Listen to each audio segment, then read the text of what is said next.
जय माता दी। आप सभी को नवरात्रि के 7वें दिन के ढेर सारी शुभकामनाएं। आज की वीडियो में हम जानेंगे माता दुर्गा के 7वें स्वरूप माता कालरात्रि की पूजा विधि, भोग, मंत्र और उपाय के बारे में। नवरात्रि के 7वें दिन देवी दुर्गा के माँ कालरात्रि स्वरूप की पूजा की जाती है। मान्यता है कि देवी के इस स्वरूप की आराधना करने से साधक बुरी शक्तियों से दूर रहते हैं और अकाल मृत्यु का भय नहीं रहता। यह भी माना जाता है कि इनकी पूजा करने से सिद्धियां प्राप्त होती है। तो आइए जानते हैं माता भगवती के 7वें स्वरूप की पूजा विधि, मंत्र, भोग एवं आरती के बारे में। आपसे अनुरोध है कमेंट सेक्शन में जय माता की जरूर लिखें। माता रानी कालरात्रि की पूजा करने वाले भक्तों को भूत प्रेत या बुरी शक्ति का भय नहीं सताता। माँ कालरात्रि के नाक से अग्नि के भयंकर लपटें निकलती हैं। माँ कालरात्रि गधे की सवारी करती हैं। शक्ति का यह स्वरूप शत्रु और दुष्टों का संहार करने वाला है। ऐसी मान्यता है कि कालरात्रि ही वह देवी है जिन्होंने मधुकटप जैसे असुरों का वध किया था। और मान्यता है कि महासप्तमी के दिन पूरे विधि विधान से माता कालरात्रि की पूजा करने पर माँ अपने भक्तों की सारी मनोकामनाएं पूर्ण करती हैं। माँ कालरात्रि की पूजा विधि। देवी दुर्गा के 7वें स्वरूप की पूजा सुबह और रात्रि दोनों समय की जाती है। इनकी आराधना करने से पहले देवी काली की प्रतिमा के आसपास गंगा जल का छिड़काव करें।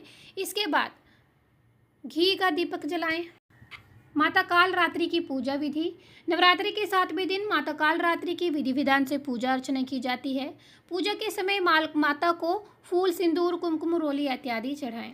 इसके साथ ही नींबू से बनी हुई माला भी पहनाएं और फिर गुड़ या इससे बनी हुई चीज़ों का भोग लगाएं। इसके बाद कपूर, घी का दीपक आदि जलाकर मंत्र का जाप करें। इसके बाद आप दुर्गा चालीसा, दुर्गा सप्तशती का पाठ करने के बाद विधिवत तरीके से माता कालरात्रि की आरती करें और आपसे जो भी व्रत के दौरान या ऐसे ही भूल चूक हुई हो उसके लिए आप माता से क्षमा मांगें। इसके साथ ही आपको इस दिन कोई भी ऐसा उपाय नहीं करना है जिससे दूसरों का भला ना हो। जैसे कि अगर आपका कोई शत्रु है, आपको कोई विरोधी है, तो उसका नाश करने के लिए आपको कोई भी उपाय नहीं करना चाहिए। माता कालरात्रि की पूजा आपको सच्चे मन से करनी चाहिए और आपको प्रार्थना करनी चाहिए कि आपके जीवन में जिन भी लोगों से आपको दुख प्राप्त हो, आपको जो भी शत्रु या विरोधी हो, माता कालरात्रि उन्हें सद्बुद्धि प्रदान करे। माता कालरात्रि का पसंदीदा फूल। माता कालरात्रि को विशेषकर नीले रंग का कृष्ण कमल प्रिय होता है, लेकिन कृष्ण कमल ना मिलने पर आप नीले रंग का कोई भी फूल माता रानी को समर्पित कर सकते हैं। माता कालरात्रि का प्रिय रंग कौन सा है? नवरात्रि के 7वें दिन माता कालरात्रि की विधि विधान से पूजा अर्चना करने के अलावा माता रानी के लिए नीले रंग का वस्त्र धारण करना चाहिए। देवी कालरात्रि को सप्तम नवरात्रि में आप गुड़ से बनी हुई वस्तु, मालपुआ इत्यादि का भोग आपको लगाना चाहिए। गुड़ से बनी वस्तुओं का भोग लगाने से देवी माँ प्रसन्न होती है और अपने साधे की पूरी मनोकामनाएं पूर्ण करती है। कालरात्रि माँ का मंत्र।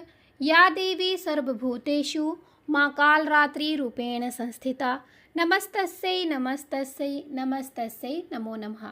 आप इस मंत्र का जाप कर सकते हैं। कालरात्रि माता की कथा।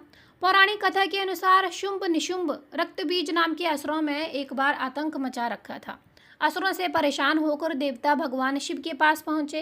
देवताओं की विनती सुनकर भगवान शिव की अर्धांगिनी देवी पार्वती जी ने दुर्गा का रूप लिया और असुर शुंभ निशुंभ और रक्तबीज का संहार किया। रक्तबीज का रक्त जहाँ जहाँ भूमि पर गिरा वहाँ वहाँ नए रक्तबीज उत्पन्न हो गए। इस पर देवी दुर्गा का क्रोध और बढ़ गया। क्रोध के कारण देवी का रंग श्यामल हो गया। इसी श्यामल रंग से देवी काली का जन्म हुआ। देवी कालरात्रि ने एक बार फिर से रक्तबीज को मारा और उसके शरीर से निकलने वाली रक्त को देवी ने अपने मुंह में लेती रही। रक्त की एक भी बूंद धरा पर नहीं गिरी। इस प्रकार रक्तबीज और अन्य असुरों का संहार हुआ। बोलो कालरात्रि माता की जय।